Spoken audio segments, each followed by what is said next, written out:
Hindi na mabilang ni Gabriel ang mga araw na pinagtataguan siya ng sarili niyang anak. Simula nang mawala si Isabela, tila may pader na humaharang sa kanya at kay Louie. Sa malawak na living room ng kanilang mansyon, nakatayo si Gabriel sa harap ng isang malaking bintana, nakatanaw sa garden na dati buhay na buhay. Ngayon, tanging mga tuyong dahon at mga nalantang bulaklak ang natitira, sumasalamin sa kalagayan ng kanilang pamilya. Hawak niya sa kamay ang isang tablet, pinag-aaralan ang mga profile ng 5 babaeng pinili niya para sa proyekto. 5 babaeng mayaman, maganda, at may matataas na pinag-aralan. 5 na perfect ayon sa kanyang checklist. Huminga siya ng malalim. 7 na ang sinubukan nating therapist, Louie. Kung hindi ka makikipag-usap sa akin, kailangan nating hanapan ng ibang solusyon ang problema mo.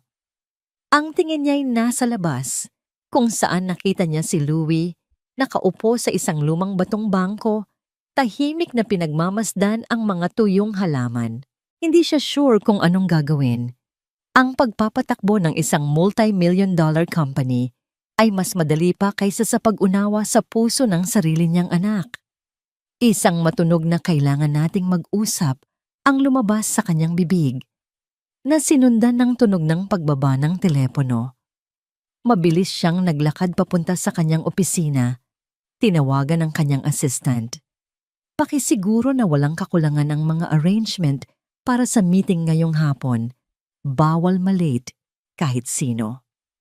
Alam ni Gabriel na ang pagkuha ng isang bagong nanay ay isang seryosong desisyon, kaya't ginawa niya itong isang formal na paghahanap. Isang eksklusibong event kung saan ang bawat aplikante ay dadaan sa isang masusing pagsusuri, hindi lamang sa kanyang pananalapi o social status, kundi pati na rin sa kanyang kakayahang maging bahagi ng isang pamilya. Hindi niya inisip na ang pinaka-hindi qualified na aplikante ay nasa ilalim lang ng ilong niya. Sa isang sulok ng hardin, nakita ni Ara Santos si Louie. Nakaupo siya doon, hindi gumagalaw, tulad ng isang maliit na rebulto. Dahan-dahan siyang lumapit, hawak ang kanyang sprayer at isang maliit na trowel. Napansin niyang napakalungkot ng bata. "Louie!" tawag ni Ara. Hindi tumingin ang bata.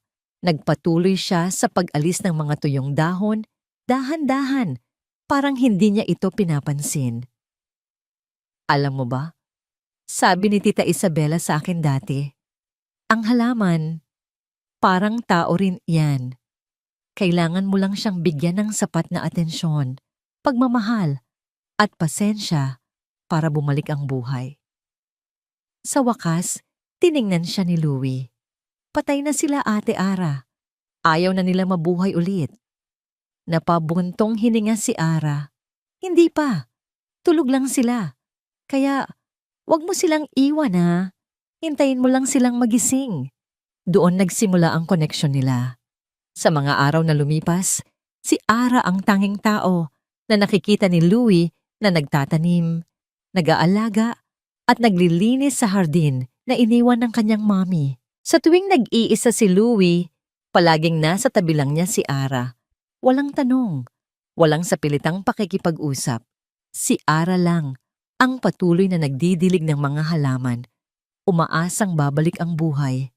At sa bawat pagdidilig niya, tila ba nadidiligan din niya ang nalantang puso ni Louie. Nang dumating ang hapon, tila nagbago ang ihip ng hangin sa hasyenda. May mga formal na damit ang mga babae, lahat ay may magagarang alahas. Naroon si Gabriel sa gitna, parang isang general na nag-i-inspeksyon sa kanyang mga tropa. "Louie," tawag ni Gabriel. "Ito ang mga candidates mo." Nakalinya ang 5 babae. Ang pinakamahalagang pagpipilian ay sa kamay ni Louie. Ang mga babae, lalo na si Vivian Manzano, ay nakatingin sa bata na para bang isang trophy.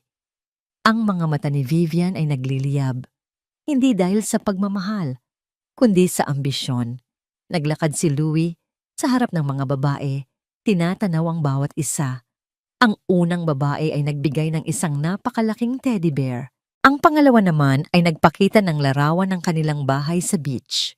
Ang pangatlo ay nag-alok ng isang mamahaling gaming console. Walang emosyon si Louie. Habang ang atensyon ng lahat ay nasa mga babae, dahan-dahang lumabas si Ara mula sa likod ng hardin.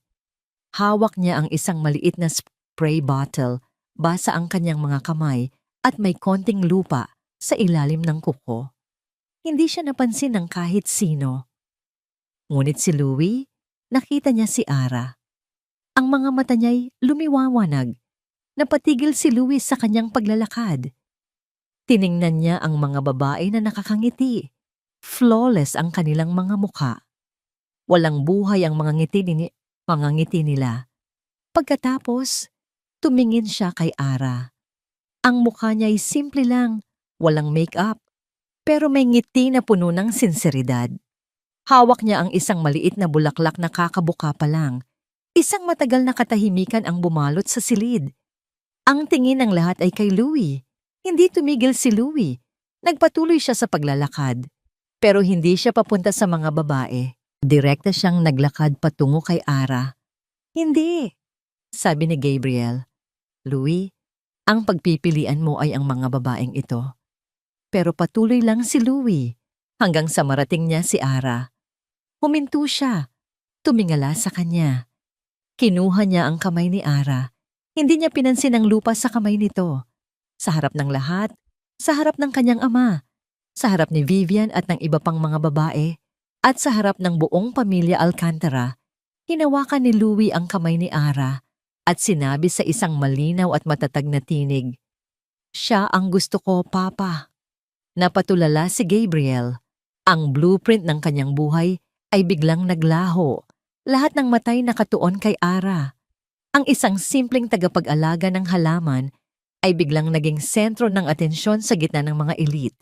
Sa isang kisap mata, tila naglaho ang lahat ng pinaghandaan ni Gabriel, ang kanyang blueprint na pinaghirapan niyang gawin.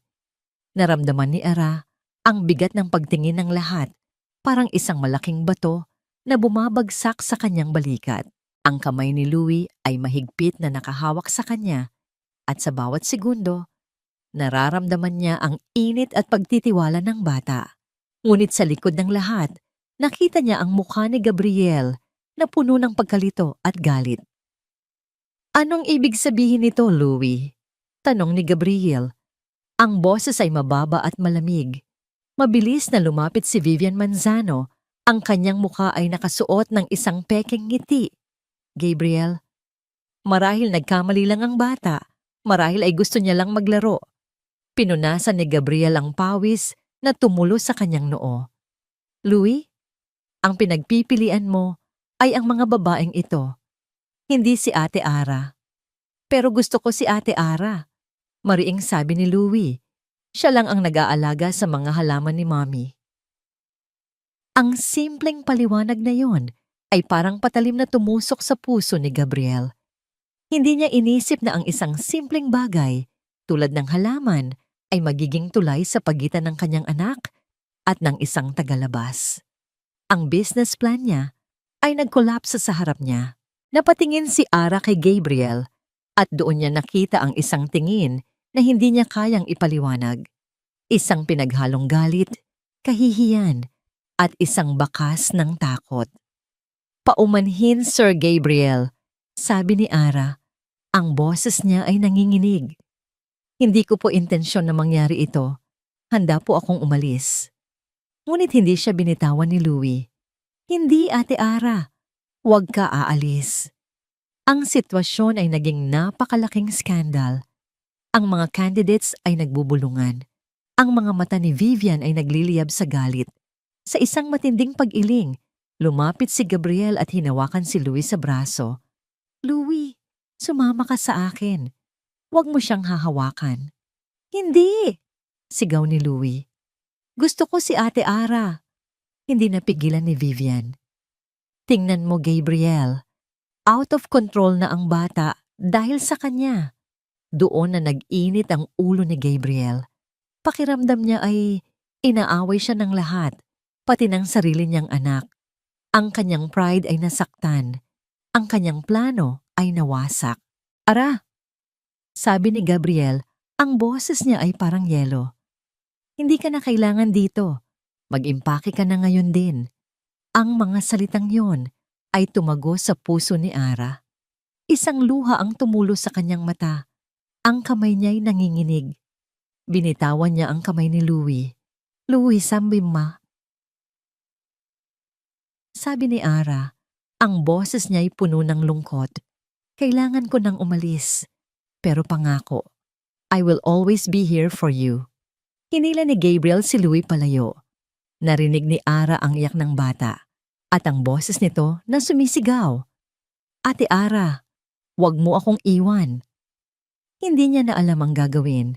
Ang gusto niya lang ay tumakbo palayo. Pero bago siya makaalis, napadaan siya sa harap ni Vivian na may nakakalokong ngiti. Mabutit na unawaan mo ang iyong lugar, bulong ni Vivian. Ang mga bagay dito ay hindi para sa mga taong katulad mo. Tumalikod si Ara at naglakad palayo. Ang mga hakbang niya ay mabigat. Tila ba ang buong mundo ay nasa kanyang balikat. Habang naglalakad siya sa pasilyo ng mansyon, naririnig niya pa rin ang iyak ni Louie. At ang bawat iyak ay parang isang reminder na mayroong pusong nasaktan dahil sa kanya. Nang makarating siya sa kanyang staff room, kinuha niya ang kanyang mga gamit. Ang mga bulaklak na itinanim niya'y hindi pa nalalanta. Ang mga alaalang nabuo niya sa hardin ay sariwa pa. Ngunit ano pa ba ang magagawa niya? Ang buhay niya ay palaging ganito. Ang mga pangarap niya ay palaging kinukuha. Ang pag-asa ay palaging naglalaho. Narating niya ang main gate ng hacienda. Sumakay siya sa isang bus. At habang lumalayo siya sa mansyon, napansin niya ang isang malaking sign sa harap ng gate. Alcantara Properties. Biglang parang may kuryenteng dumaloy sa kanyang katawan. Napakunot ang kanyang noo. Alcantara Properties. Saan ko narinig iyan? Bulong niya sa sarili. Ang pangalan ay pamilyar. Ang logo ay pamilyar. Pero bakit? Nang makarating siya sa kanilang bahay, sinalubong siya ng kanyang nanay. Ara, bakit ka umuwi ng maaga? Tanong nito. Walang sagot si Ara. Dumiretso siya sa kanyang silid. Kinuha niya ang isang lumang photo album. Binuklat niya ito hanggang sa makita niya ang isang litrato na kumuha ng kanyang hininga. Isang lumang litrato ng kanilang pamilya nakatayo sa harap ng kanilang lumang bahay. Sa likuran nila, may isang malaking signage na may nakasulat. This property is owned by Alcantara Properties, undergoing demolition. Ang kamay ni Ara ay nanginginig. Sa larawan, nakita niya ang ama niya, na ang mga matay puno ng galit, at ang ina niya, na ang mga matay puno ng luha. Ang parehong pamilya, ang parehong pangalan na nagpabagsak sa kanila. Ngayon ay ang pamilya na nagpabagsak sa kanya sa pangalawang pagkakataon. Naramdaman ni Ara ang isang matinding sakit, isang pinaghalong galit, lungkot at pagkakanulo. Hindi niya alam kung paano siya makakabangon ulit. Naiwan si Gabriel na mag-isa sa gitna ng living room. Ang tahimik na sulyap niya ay nakatuon sa isang direksyon, sa pintuan kung saan umalis si Ara. Ang bawat salita niya ay parang salamin na nabasag sa sahig, at ang pira-pirasong yon ay tila nagpapahiwatig ng kanyang pagkakamali. Ang pagmamahal niya sa anak ay napalitan ng galit at kahihiyan, at ngayon ay nararamdaman niya ang kalungkutan na bumabalot sa buong bahay. Hindi siya makatulog ng gabing iyon. Ang bawat pagbalik sa alaala ng mukha ni Louie na puno ng lungkot ay parang isang punch sa kanyang dibdib. Hindi niya maintindihan. Bakit Ara? Bakit ang babaeng walang aman, kundi ang kanyang pagiging simpleng hardinera? Tumayo siya at nagtungo sa hardin. Ang hangin ay malamig, at ang mga tuyong halaman ay parang mga anino. Kinuha niya ang sprayer ni Ara at dahan-dahang pinisil. Pinapatak ang tubig sa mga tuyong bulaklak. Naramdaman niya ang malamig na tubig sa kanyang mga kamay. Dito, sa lugar na ito, naroon ang kanyang asawang si Isabela. Ang lugar na ito ay ang kanyang paboritong lugar sa buong mansyon. Pero ngayon, isang malaking mess na. Tiningnan niya ang mga tuyong lupa at nakita niya ang isang maliit na bukol na puno ng green shoots. Ito ay ang tanging palatandaan na mayroong buhay na natitira sa hardin. Mali ako. Mali ang lahat ng ginawa ko. Ito ang una niyang naisip. Hindi niya inalagaan ang hardin at hindi rin niya inalagaan ang puso ng kanyang anak. Bumalik siya sa loob, naglakad patungo sa library at pumunta sa sulok ng mesa ni Isabela. Hindi niya kailanman hinawakan ang mga gamit ni Isabela dahil baka lalong sumakit ang kanyang puso. Pero ngayon, nag-iba na ang pakiramdam niya. Nakita niya ang isang maliit na notebook na may dust na. Nakasulat sa labas ang mga tala ng hardin ni Bella. Dahan-dahan niya itong binuksan at ang bawat pahina ay naglalaman ng kanyang asawa's handwriting at puno ng mga detalye tungkol sa mga halaman at bulaklak. Isang particular na entry ang kumuha ng kanyang atensyon. Hunyo 15. Ang hardin ang tanging lugar na nararamdaman kong buhay. Ang mansyong ito ay maganda, pero parang isang gintong hawla. Ramdam ko ang kalungkutan sa bawat sulok nito. Napansin ni Louie na lagi akong malungkot. Sabi niya sa akin, "Mommy, sana maging masaya ka." Disyembre 2.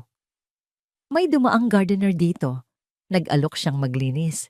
Sinabi ko sa kanya na, huwag. Pero tumulong siya. Sinabi ko sa kanya na mahilig ako sa mga halaman at sinabi niya sa akin, ang pag-ibig, parang halaman yan. Kailangan mong alagaan. Sana ay totoo yan. Enero 10. Nakita ko ang isang maliit na buto sa lupa. Sabi sa akin ni Louie, "Mommy, kaya natin yan." Nakita ko siyang masaya. At sa wakas, naramdaman ko ang pag-asa sa gitna ng lahat ng kalungkutan. Siguro, hindi pa huli ang lahat. Napakunot ang noo ni Gabriel. Ang mga salitang ito ay hindi niya inaasahan. Ang kanyang asawa ay malungkot. Ang kanyang asawa ay walang masabi. Hindi niya alam. Ang alam niya lang ay ang kanyang asawa ay ang reyna ng kanyang kaharian. Ang asawa niya ay ang kanyang trophy wife. Ang kanyang showcase. Hindi niya inisip na ang kanyang asawa ay may puso na kailangan niyang alagaan. Dahan-dahan niyang sinara ang notebook. Ang bawat salita ay parang isang slap sa kanyang mukha. Naintindihan niya ngayon kung bakit si Louie ay lumapit kay Ara. Si Ara, na parang isang anino sa kanilang grand lifestyle, ay ang tanging tao na nakakita sa kanyang anak. Umalis siya sa library at nagtungo sa silid ni Louie. Ang bata ay mahimbing na natutulog, ngunit ang kanyang mga kamay ay mahigpit na nakakapit sa isang bagay. Lumapit si Gabriel. Nakita niya ang isang maliit na bulaklak na tuyo na. Ito ay ang bulaklak na ibinigay ni Ara kay Louie sa hardin. Ang kanyang matay lumuha. Naramdaman niya ang isang matinding sakit. Hindi niya maintindihan. Bakit? Bakit niya ginawa yon? Sa sandaling iyon, ang kanyang selos at galit ay nawala at napalitan ng isang malaking pag-unawa. Ang kanyang pagiging CEO, ang kanyang power, ang kanyang kayamanan ay walang kwenta. Dahan-dahang lumabas si Gabriel at umupo sa isang upuan. Naisip niya ang kanyang pagkakamali. Naisip niya ang lahat ng mga bagay na sinabi niya kay Ara. Hindi ka na kailangan dito. Mag-impake ka na ngayon din. Ang mga salitang iyon ay parang isang kutsilyo na bumaliktad sa kanyang puso. Biglang may pumasok sa living room. Si Vivian Manzano. "Gabriel, alam ko ang lahat," sabi niya, at ang boses niya ay puno ng pananakot. "Nakita ko ang lahat. I'm sure na hindi mo na alam kung anong gagawin sa sarili mong anak." "Vivian, umalis ka," sabi ni Gabriel, at ang boses niya ay puno ng galit. "Hindi," sabi niya, "huwag kang mag-alala. May solusyon ako sa lahat ng problema mo, sa lahat ng problema ng anak mo. I can be his mother. I can give him everything. Tiningnan siya ni Vivian at sa kanyang mga mata, walang pagmamahal, walang pakialam. Tanging ang pag-ibig sa pera at kapangyarihan ang nasa kanyang mata. Ano sa tingin mo ang ginawa mo? Tanong ni Vivian.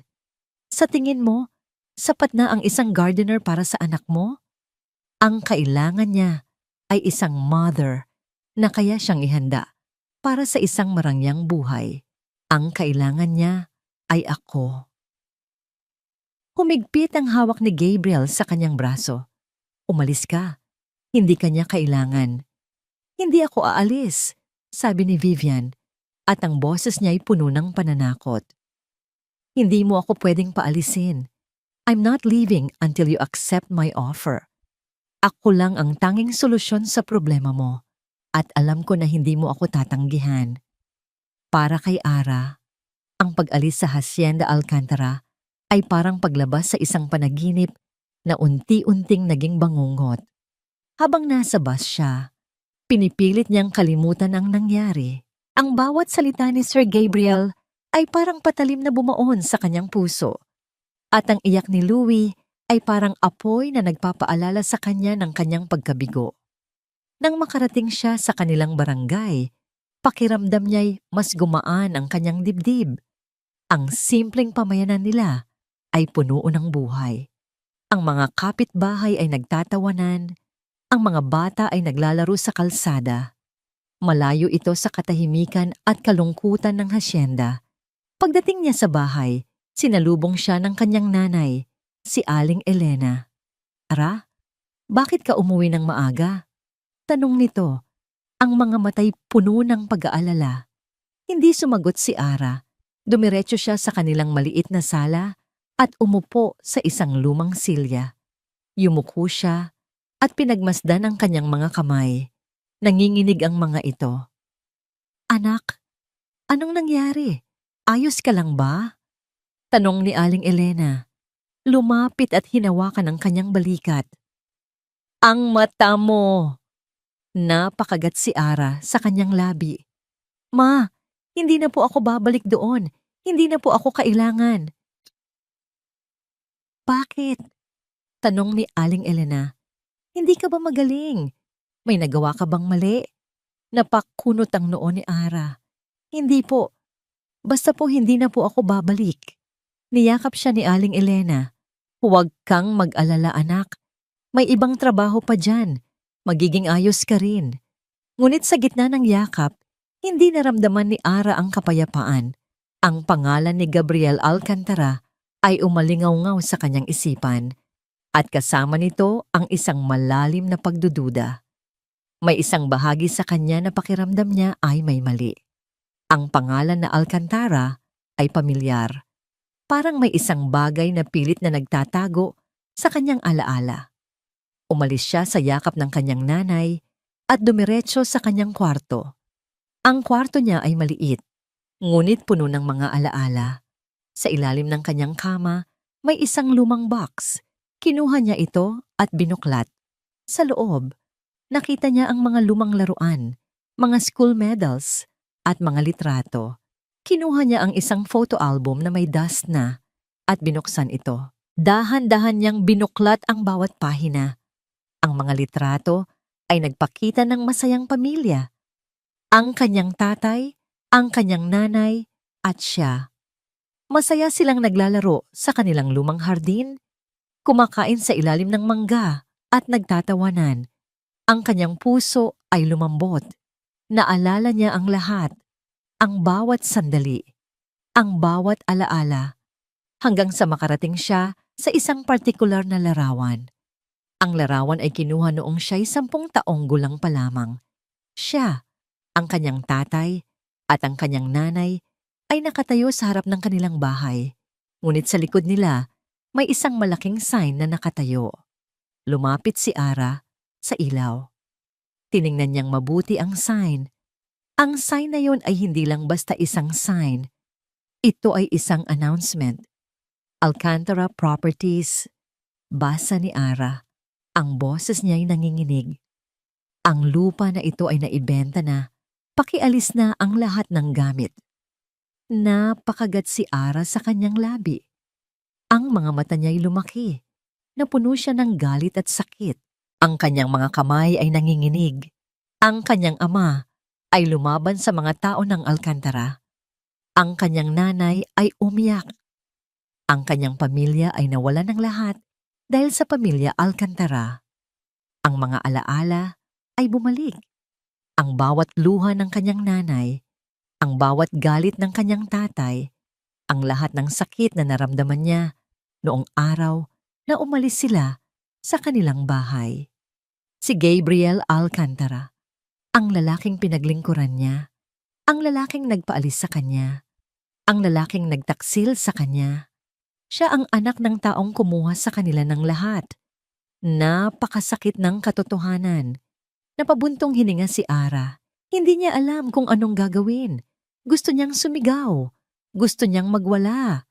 Ngunit hindi niya magawa. Biglang tumunog ang kanyang cellphone. Isang text message ang lumabas. Siya ay nagulat. Ang pangalan ay hindi nakasulat. Ara! Napakunot ang kanyang noo. Sino ito? Tanong niya sa sarili. Kailangan kitang makausap. Tungkol kay Louie. Ang mensahe ay mula kay Gabriel. Ang lalaking sa tingin niya ay ayaw na siyang makita. Ang kamay niya'y nanginginig. Ang kanyang puso'y tumibok ng malakas. Ang kanyang isip ay nagulo. Kailangan kitang makausap. Ang mga salitang iyon ay parang isang hook na humila sa kanya pabalik sa isang mundo na hindi niya inaasahan. Hindi alam ni Gabriel kung gaano karaming tawag at text messages ang sinubukan niyang ipadala. Ang sagot ni Ara ay isang malaking katahimikan. Ang kanyang puso'y bumigat. Hindi siya used sa ganitong pakiramdam. Ang feeling na hindi niya makontrol ang sitwasyon. Ang feeling na wala siyang magawa. Hindi niya inakala na ang kanyang desisyon ay magdadala ng ganitong kaguluhan. Ang lahat ng ginawa niya ay para sa kanyang anak. Pero ngayon, si Louie ay nasa isang sulok ng kanyang silid, tahimik at malungkot. Louie, sabi ni Gabriel, lumapit sa kanya at yumakap. Anak, I'm sorry. Hindi ko alam na gusto mo talaga si Ate Ara. Gusto ko siya, Papa. Mahinang sabi ni Louie. Siya lang ang nag-aalaga sa mga halaman ni Mama. Ang bawat salita ni Louie ay parang kutsilyo na bumaliktad sa puso ni Gabriel. Napagtanto niya na ang plan niya ay isang malaking pagkakamali.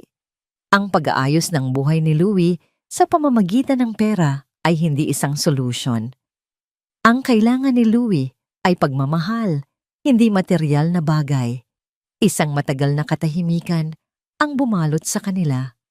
Sige na anak, matulog ka na. Pangako, gagawin ko ang lahat para bumalik si Ara. Paglabas ni Gabriel sa silid ni Louie, agad niyang kinuha ang kanyang cellphone at muling sinubukang tawagan si Ara. Ngunit wala pa ring sagot. Nang sumunod na araw, pumunta si Gabriel sa isang sikat na coffee shop. Tinitigan niya ang kanyang cellphone habang naghihintay. Maya-maya'y may dumating na pamilyar na mukha. Si Ara. Ang kanyang matay gulat. Hindi niya inakala na pupunta si Ara. Ara, salamat at dumating ka, sabi ni Gabriel. Ang kanyang boses ay nanginginig. Para kay Louie, sabi ni Ara at umupo. Ang mga mata niya'y puno ng galit at lungkot. Alam ko na galit ka sa akin, sabi ni Gabriel. Alam ko na may nagawa akong mali. Pero, kailangan ni Louie ng tulong. I need your help. Sir Gabriel, sabi ni Ara. Alam ko na kayo ang may-ari ng Alcantara Properties. Kayo ang kumuha sa aming bahay, ang aming lupain, at ang aming pamilya ay nawalan ng lahat dahil sa inyo. Ang mukha ni Gabriel ay namutla. Hindi niya inakala na alam ni Ara ang lahat. Ara, hindi ko alam. Hindi ko alam ang nangyari. I promise na wala akong kinalaman doon. Hindi mo alam? Tanong ni Ara. Paano mo nasabi iyan? Kayo ang nagpatalsik sa aming pamilya. Iyon ay negosyo. Ito ay pamilya, sabi ni Gabriel. Ang mahalaga ngayon ay ang anak ko. Ang mga salitang iyon ay parang isang patalim sa puso ni Ara. Hindi mo naiintindihan, Sir Gabriel. Ang lahat ay nakasulat na sa iyong mga kamay. Ang bawat sugat sa aking puso, ang bawat alaala, ang lahat ay connected sa inyo. Hindi siya sumagot. Ang mukha niya ay puno ng sakit. Hindi ko alam kung bakit ako pumunta dito, sabi ni Ara. Tumayo siya. Gusto ko lang sabihin sa inyo na hindi niyo ako magagamit para sa inyong mga problema. Handa akong tumulong, pero hindi ko kayang kalimutan ang nangyari. Ngunit bago siya makaalis, hinawakan ni Gabriel ang kanyang kamay. Huwag kang umalis. Please, hindi kita magagamit. I need you. Ang kamay ni Ara ay nanginginig. Hindi niya alam kung anong gagawin. Ang kanyang puso'y tumibok ng malakas. Hindi niya inakala na ang isang tao na galit sa kanya ay magiging ganito ka-vulnerable. Bakit ko kayo dapat tulungan? Tanong ni Ara. Bakit ko kayo dapat pagkatiwalaan? Dahil alam kong ikaw lang ang tanging tao na kaya siyang tulungan. Alam kong ikaw lang ang nakakaintindi sa kanya. Hindi pera, hindi kapangyarihan. It's about love. At ikaw ang tanging tao na nagbigay ng pagmamahal sa kanya.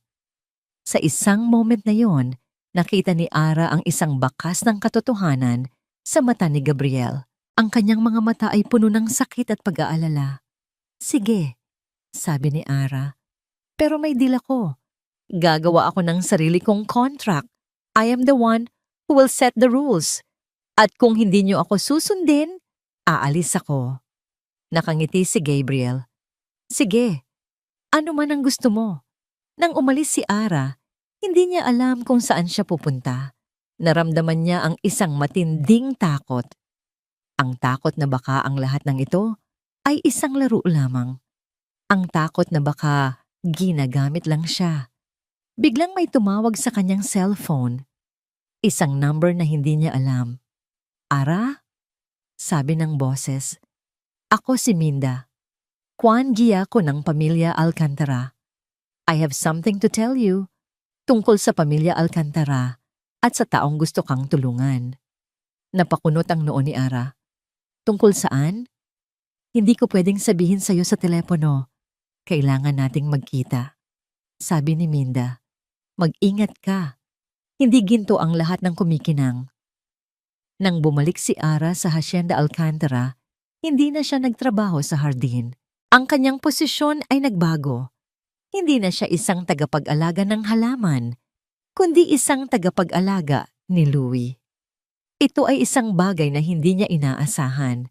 Ang kanyang unang assignment ay ang maglaro kasama si Louie. Sa halip na magtanim, naglaro sila ng hide and seek sa loob ng malaking mansyon. Ang bawat sulok ay puno ng mga alaala. At ang bawat kwarto ay puno ng mga kwento. Isang araw, habang naglalaro sila sa living room, nakita niya si Gabriel na nakatayo sa dulo ng pasilyo, nakatingin sa kanila. Ang kanyang muka ay walang emosyon. Hindi niya alam kung anong tumatakbo sa isipan ni Gabriel. Sir, sabi ni Ara, ayos po ba kayo? Hindi sumagot si Gabriel. Lumapit lang siya. Gusto ko lang sabihin, sabi ni Gabriel, ang kanyang boses ay malamig, na kung may kailangan ka, sabihin mo sa akin. At kung may problema ka, sabihin mo rin sa akin. Napakunot ang noo ni Ara. Salamat po. At gusto kong malaman mo, sabi ni Gabriel, na hindi ko intensyon na saktan ang pamilya mo. Ang lahat ng nangyari ay business. Walang personal doon. Pero para po sa akin, personal po iyon, sabi ni Ara.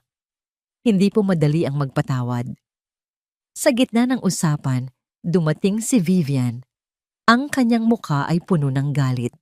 Nakita niya si Ara at si Gabriel na nag-uusap at ang kanyang mukha ay namutla.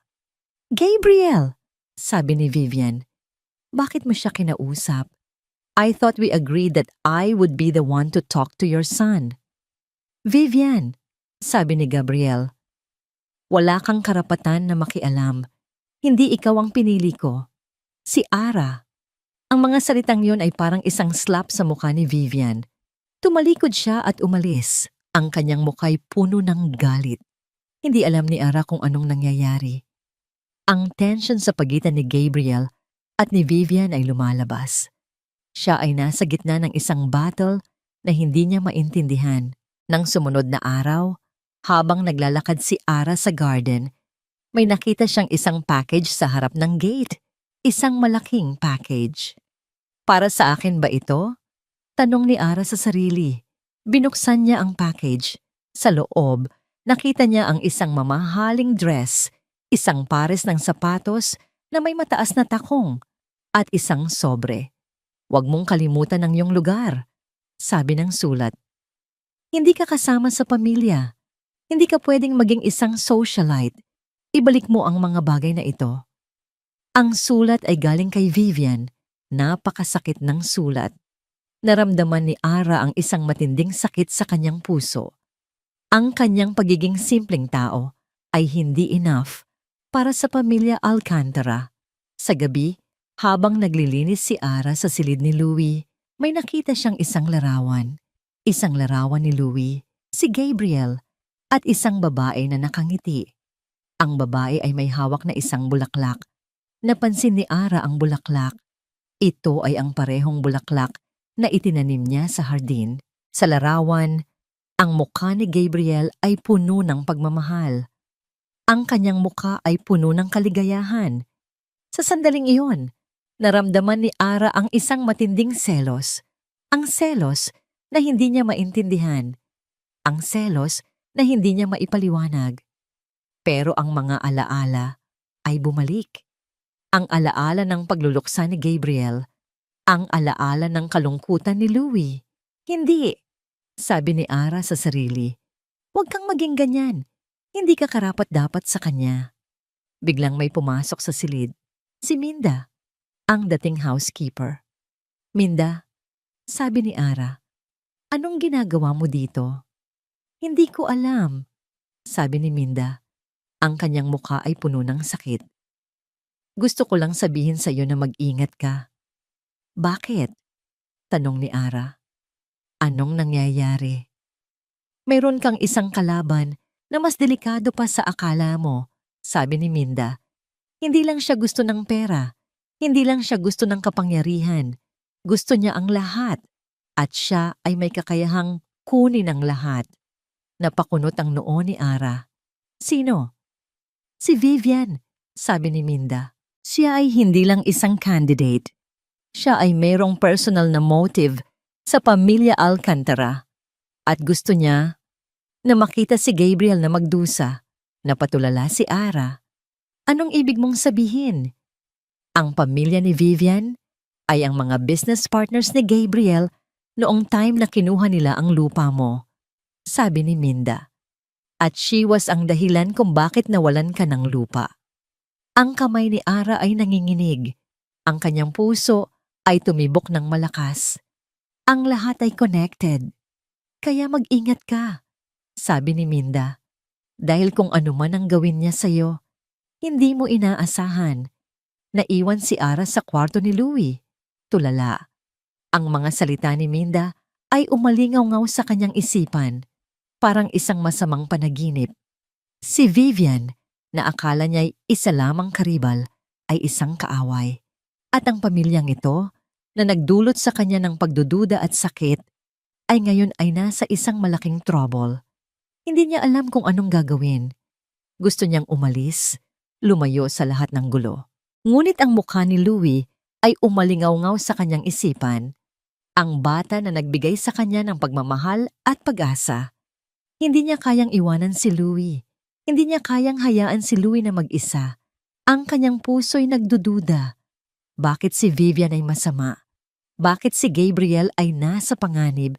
Biglang may pumasok sa kwarto. Si Gabriel. Ang kanyang mukha ay puno ng pag-aalala. Ara, hindi ko alam kung anong nangyayari. Pero, kailangan ko ng tulong mo. Napakagat si Ara sa kanyang labi. Sir Gabriel, bakit ka nagtitiwala sa akin matapos ang lahat ng nangyari? Dahil alam kong ikaw lang ang tanging tao na kaya kong pagkatiwalaan, sabi ni Gabriel. Alam kong hindi ko naintindihan ang nangyayari, pero nakita ko ang pagmamahal mo sa anak ko at I need your help. Ang mga salitang yon ay parang isang hook na humila sa kanya. Hindi siya makalayo. Sir Gabriel, sabi ni Ara, hindi ko po kayang tulungan kayo. Alam ko ang lahat. Napakunot ang noo ni Gabriel. Anong alam mo? Ang pamilya ko ay nawalan ng lahat dahil sa inyo. Sabi ni Ara, ang bahay namin, ang lupain namin, ang lahat ng alaala namin, ang lahat ay connected sa pamilya ninyo. Napatulala si Gabriel. Hindi niya inakala na ang nakaraan ay magbabalik. Hindi ko alam, sabi ni Gabriel.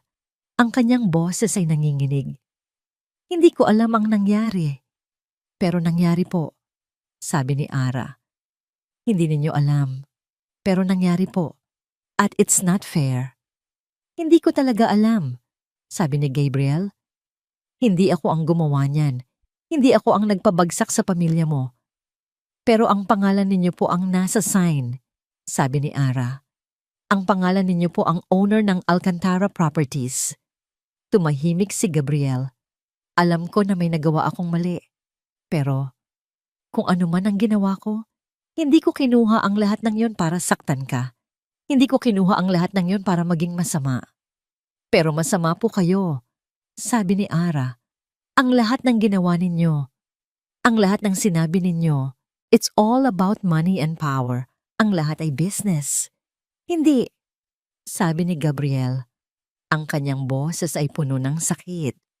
Hindi ito business, ito ay pamilya. Hindi, sabi ni Ara.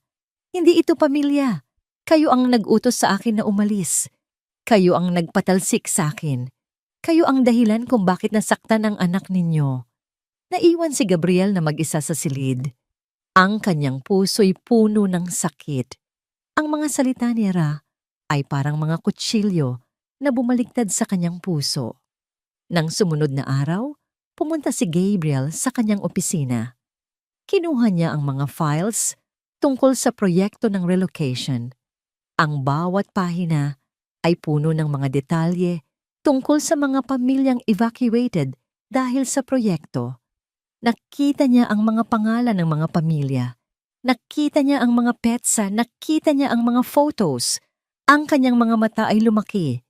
Nakita niya ang isang pamilya na nakatayo sa harap ng kanilang bahay at ang kanyang mukha ay puno ng sakit.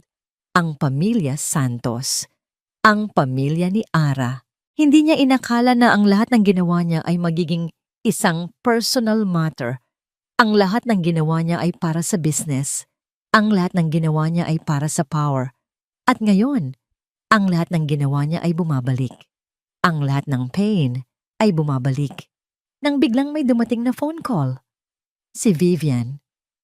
Gabriel, sabi niya, gusto kong mag-usap tayo tungkol sa business at sa future ng pamilya mo. Napakunot ang noo ni Gabriel. Vivian, umalis ka. Hindi ako aalis, sabi ni Vivian. Gusto kong malaman mo na kung ano man ang gawin mo, hindi mo ako magagamit. At kung ano man ang gawin mo, ang lahat ay nasa kamay ko. Ang kamay ni Gabriel ay nanginginig. Ang kanyang puso'y tumibok ng malakas. Ang kanyang isip ay nagulo. Kaya mag-ingat ka, Gabriel, sabi ni Vivian. Dahil ang mga taong connected sa'yo ay ang mga taong magdadala sa'yo sa pain. Nasa kanyang penthouse, si Vivian Manzano, nakatayo sa harap ng isang malaking bintana na nagpapakita ng tanawin ng buong Maynila. Ang kanyang mukha ay nakasuot ng isang nakakalokong ngiti. Hawak niya sa kamay ang isang glass of wine. Ang tagumpay ay nasa kanyang mga kamay. Sa wakas, ang lahat ng ginawa niya ay nagbunga. Hindi niya inakala na ang isang simpleng gardener ay magiging tulay sa kanyang tagumpay. Ang pagiging ignorante ni Gabriel ay ang kanyang weak point. Ang pagiging vulnerable ni Louie ay ang kanyang weapon. Ang akala niya, ganoon lang kadali maglaro. Bulong niya sa sarili habang tinitingnan ang isang larawan ni na Ara at Gabriel. Hindi niya alam na ang laro na ito ay akin. Ang kanyang phone ay biglang tumunog. Ito ay isang number na hindi niya inaasahan. Sinagot niya. "Vivian," sabi ng boses. "We found it." Ang pinakamalaking lihim ni Gabriel. Ang kanyang puso'y tumibok ng malakas. Ano yon? Ang bribe niya sa official para sa relocation project ng mga pamilya. Sabi ng boses, ang mga documents ay nasa kamay na natin. Nakangiti si Vivian. Ang tagumpay ay nasa kanyang kamay. Hindi lang niya masisira ang pamilya ni Gabriel, masisira niya rin ang kanyang business, ang kanyang reputasyon, ang kanyang legacy. Napakagaling, sabi ni Vivian. Ngayon, oras na para sa final move. Kunin mo si Louie. Bakit? Tanong ng boses. Hindi ba sapat na ang documents? Hindi, sabi ni Vivian. Hindi sapat.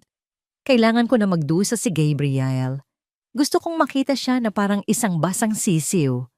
Gusto kong makita siya na walang magawa. Ang boses ay tumahimik. Sige, handa na ako. Nang makalabas siya sa penthouse, pumunta si Vivian sa hacienda. Alam niya na si Gabriel ay nasa opisina. At alam niya na si Louie ay nasa hardin. Tahimik siyang naglakad patungo sa hardin. Nakita niya si Louie, tahimik na nakaupo sa isang bangko. Ang kanyang mukha ay puno ng kalungkutan. "Louie?" Tawag ni Vivian. "Tara, maglaro tayo. May regalo ako sa'yo." Napakunot ang noo ni Louie.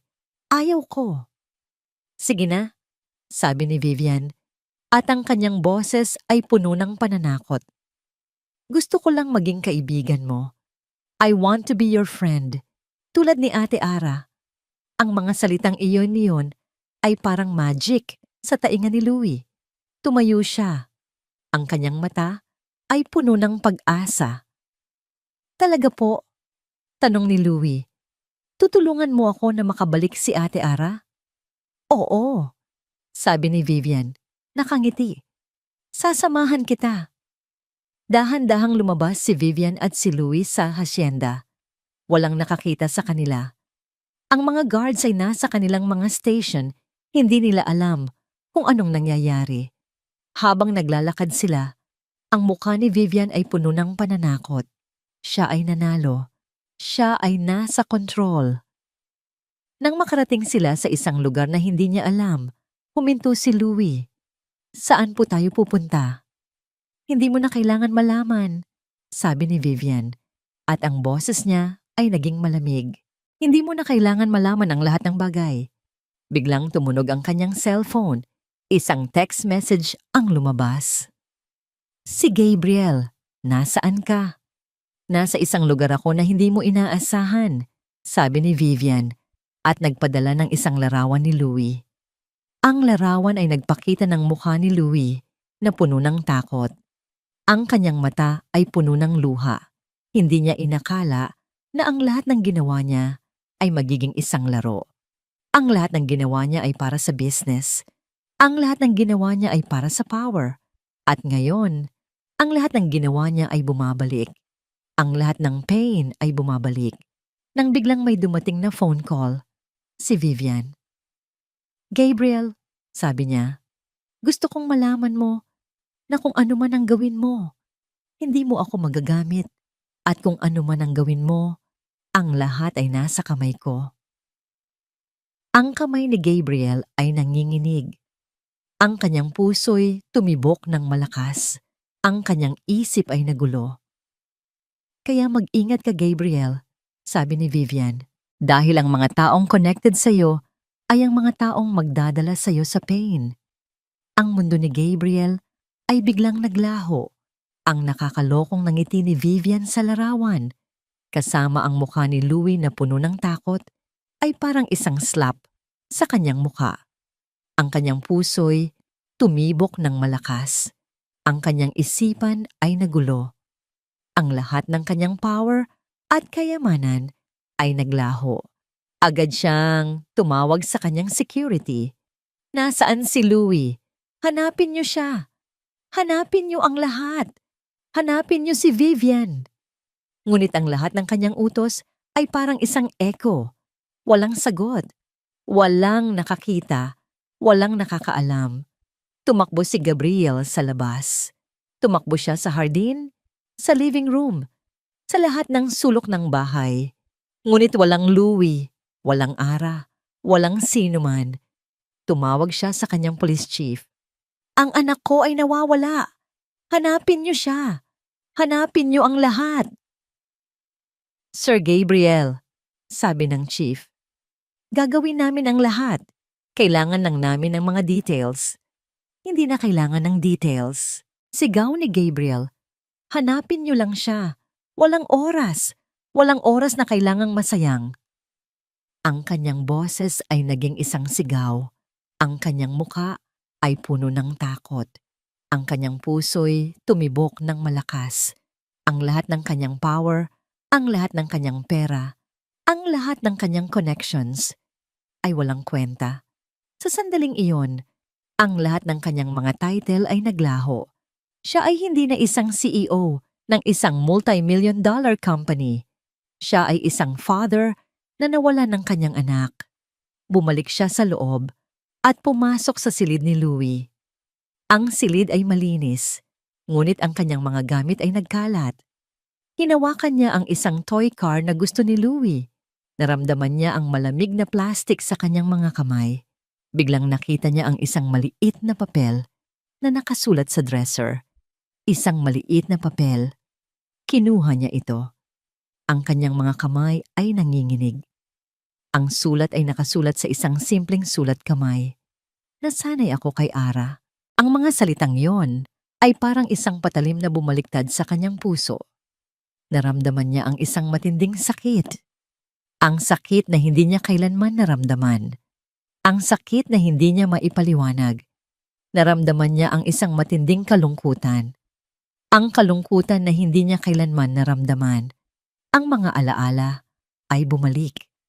Ang alaala ng mukha ni Louie na puno ng saya habang naglalaro kasama si Ara sa hardin. Ang alaala ng kanyang mga tawa, ng kanyang mga ngiti. Ang alaala ng kanyang mga mata na puno ng pagmamahal. Hindi niya inakala na ang isang simpleng gardener ay magiging tulay sa pagitan ng kanyang anak at ng isang masayang buhay. Hindi niya inakala na ang kanyang sariling pagiging ignorante ay magdadala ng ganitong kaguluhan. Mali ako, bulong ni Gabriel sa sarili. Mali ang lahat ng ginawa ko. Ang kanyang puso'y puno ng hininga. Patawad anak, patawad Ara, patawad. Sa gitna ng lahat ng kalungkutan, tumunog ang kanyang cellphone, isang unknown number. Sir Gabriel, sabi ng boses. Ano? Tanong ni Gabriel. May balita na ba kayo sa anak ko? May balita po kami, sabi ng boses. Nakita na namin si Vivian Manzano, pero wala po siyang kasamang bata. Ang mundo ni Gabriel ay naglaho. Ang lahat ng kanyang pag-asa ay nawala. Ang kanyang puso'y puno ng sakit. Ang kanyang isip ay nagulo. Ang lahat ng kanyang power at kayamanan ay naglaho. Siya ay isang ama na nawalan ng kanyang anak. Ang isipan ni Ara ay puno ng pag-aalala. Ang mga salita ni Minda ay umaling-awngaw sa kanyang tainga at ang mukha ni Louie na puno ng takot ay umaling-awngaw sa kanyang isipan. Hindi niya alam kung anong nangyayari. Ang alam niya lang, mayroon siyang dapat gawin. Kinuha niya ang kanyang cellphone at tinawagan si Gabriel, ngunit walang sagot. Ang kanyang puso'y tumibok ng malakas. Nag-aalala siya. Ano ba ang dapat kong gawin? Bulong niya sa sarili. Ano ba ang dapat kong gawin para makahanap ng tulong? Bigla siyang naisip. Ang hardin na itinanim niya para kay Louie. Ang hardin na puno ng mga alaala. Lumabas siya sa bahay at naglakad patungo sa hardin. Ang bawat hakbang niya ay puno ng takot. Ang kanyang puso ay puno ng pag-aalala. Nang makarating siya sa hardin, nakita niya ang isang maliit na burol sa gitna. Ang burol ay puno ng mga bulaklak na itinanim niya. "Louie!" Bulong ni Ara. "Nasaan ka? Nasaan ka na?" Ang kanyang mga matay puno ng luha. Naramdaman niya ang sakit sa kanyang puso. Ang sakit na hindi niya kailanman naramdaman. Ang sakit na hindi niya maipaliwanag. Nang biglang nakita niya ang isang maliit na bagay na nakatago sa ilalim ng isang bulaklak.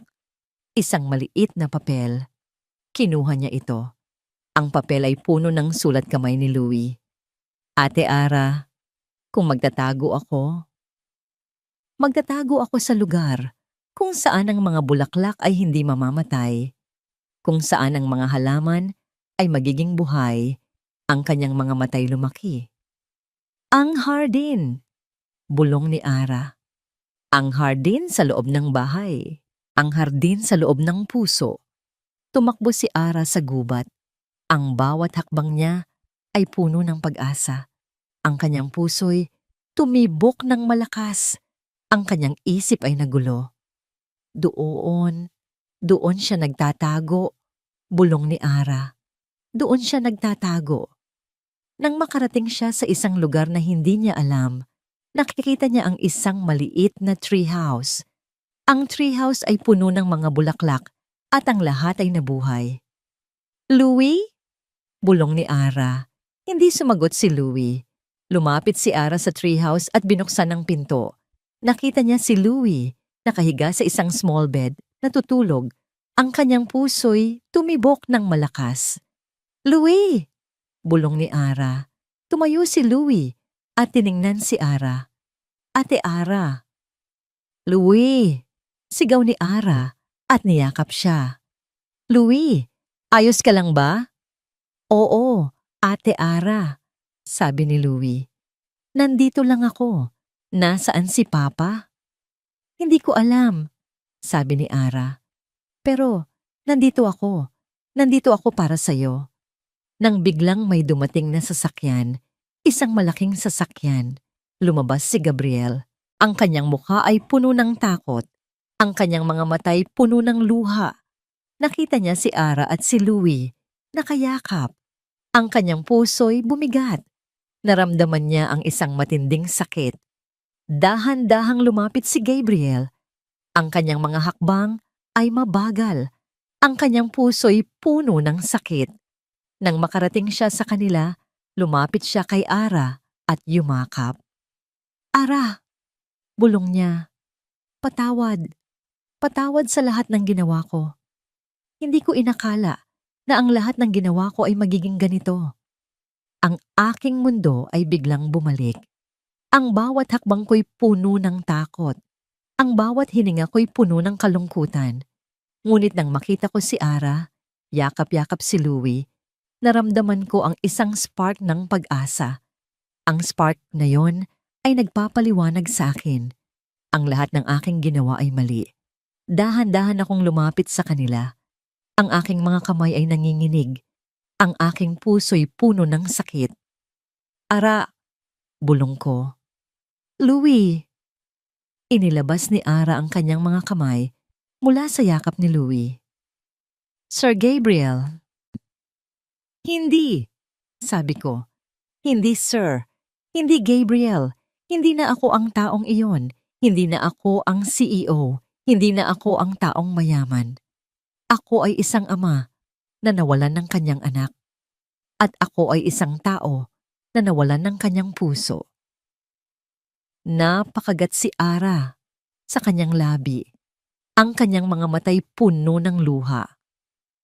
"Hindi ko alam kung paano ako magsisimula," sabi ko.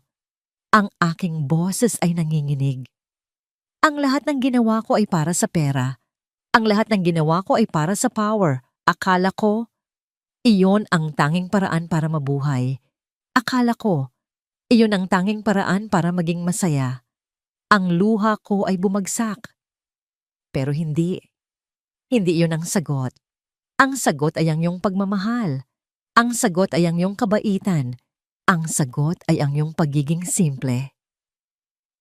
Yumuko ako. Patawad, Ara. Patawad sa lahat ng ginawa ko. Patawad sa lahat ng kasalanan ko.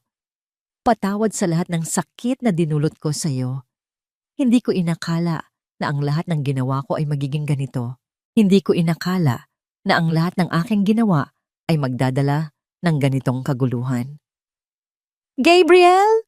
Sabi ni Ara at hinawakan ang aking kamay. Huwag kang mag-alala. Ang lahat ay nasa likod na natin. Ang kanyang mga salita ay parang isang healing balm. Ang sakit sa aking puso ay biglang nawala. Ang sakit sa aking isipan ay biglang naglaho. Niyakap ko siya. Niyakap ko si Louie. Ang yakap na ito ay ang tanging bagay na kailangan ko. Ang tanging bagay na gusto ko. Gusto ko ng isang pamilya. Bulong ko. Hindi isang proyekto. Hindi isang business. Hindi isang deal. Gusto ko ng isang pamilya. Gusto ko kayo. Si Louie, na nasa gitna namin, ay dahan-dahang ngumiti. Papa, Ate Ara, pamilya tayo. Ang mga salitang yon ay parang magic. Ang lahat ng sakit, ang lahat ng kalungkutan, ang lahat ng takot ay biglang nawala. Dahan-dahan akong lumayo. Tiningnan ko si Ara sa kanyang mga mata. Ara, gusto kong malaman mo na hindi ko kayang mabuhay nang wala ka. Hindi ko kayang mabuhay nang wala kayo. Lumuhod ako. Hindi ako isang perpektong tao. Hindi ako isang perpektong ama. Pero kaya kong maging perpekto para sa'yo. Kaya kong maging perpekto para sa ating pamilya. Kinukuha ko ang isang maliit na bulaklak mula sa treehouse. Dahan-dahan kong inilagay ito sa kanyang kamay. Ang bulaklak ay simple, ngunit puno ng pagmamahal. Ara, bulong ko. Hindi kita bibigyan ng perpektong buhay, pero bibigyan kita ng pamilyang mahal ka. Will you marry me? Ang kamay ni Gabriel ay nanginginig. Ang kanyang mukha ay puno ng pag-asa. Ang kanyang puso ay tumibok ng malakas. Ang lahat ng aking ginawa ay nagbunga. Ang lahat ng aking pag-asa ay nagbunga. Niyakap ko si Gabriel. Niyakap ko si Louie. Ang yakap na ito ay ang tanging bagay na kailangan ko. Ang tanging bagay na gusto ko. Oo, Gabriel. Bulong ko. Oo, papakasalan kita. Ang kanyang mga matay puno ng luha. Ang kanyang mukhay puno ng ngiti. Ang kanyang puso ay puno ng pagmamahal. Nang sumunod na araw, ang lahat ay nagbago. Ang bahay ay naging masaya. Ang hardin ay naging buhay. Ang pamilya ay naging isa. Ang kasal namin ay hindi malaki. Hindi ito isang grand event. Hindi ito puno ng mga tao. Ang kasal namin ay simple, ngunit puno ng pagmamahal. Ang mga pamilya namin ay dumalo.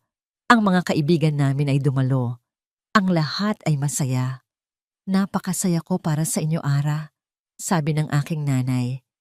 Salamat sa iyo, Gabriel. Salamat sa iyo dahil binigyan mo ng kaligayahan ang anak ko. Niyakap ko siya.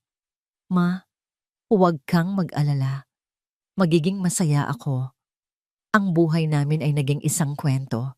Ang kwento ng isang tao na nawalan ng lahat at ang kwento ng isang tao na nawalan ng kanyang sarili. Ang kwento ng isang tao na natagpuan ang kanyang sarili sa gitna ng lahat ng kaguluhan. Si Louie ay naging masaya. Ang kanyang mga mata ay puno ng ngiti. Ang kanyang mga tawa ay puno ng kaligayahan. Siya ay masaya. Ang garden ay naging masaya. Ang mga bulaklak ay naging buhay. Ang mga halaman ay naging buhay. Ang lahat ay naging masaya. Alam mo ba, bulong ni Gabriel sa akin, ang hardin na ito ay ang aking blueprint. Ang hardin na ito ay ang aking legacy.